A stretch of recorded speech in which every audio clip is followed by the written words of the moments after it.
What we have here is we have a lot of red blood cells that are stacked together in a formation called rouleau, where there's very poor circulation, very poor oxygen CO2 exchange.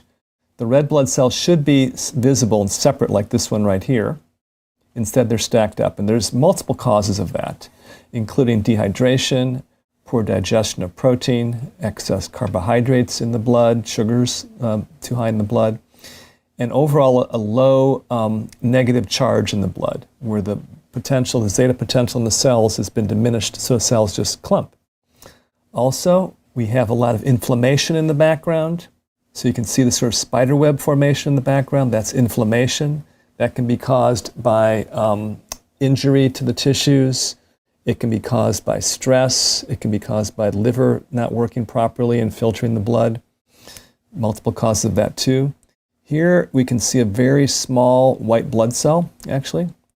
In the case of this blood sample, the person's white blood cells were too small. You can see this one here too.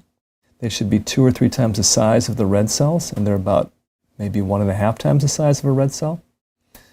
So they're not in ideal shape. So this is the picture of a sample of blood I looked at within the last week. So after that last sample of blood we looked at, the person did a 1-hour treatment with a frequency device called a healy, which sends microcurrent and specific frequencies into the person's body. And that was 60 minutes. It was on a program called Immune System. So immediately after that treatment, I looked at her blood, and this is what we saw. It was about 50% of the blood improved. So instead of being stacked up, the red blood cells, you can see them here, they're separate. They actually can exchange CO2 for oxygen now. They can actually get the job done, what they need to be done. Interestingly also, her white blood cells were bigger, and the program she ran was Immune System. The white blood cells here, you can see, are about 2 times the size of the red cells. There's another white blood cell, more in the correct size. Some of the inflammation is gone too. The background doesn't have all that spider web type fibrin in the background. Let me run the video here a little bit. You can see overall the blood is a lot better. I would say it's a good 50% better in terms of the viscosity of the blood. The blood cells are actually moving. They're not all clumped.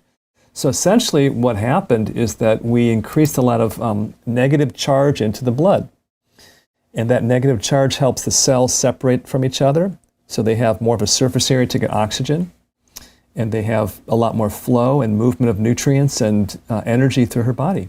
And that's what her blood looked like literally 1 hour after the first sample, after she did a 1-hour treatment on Immune System.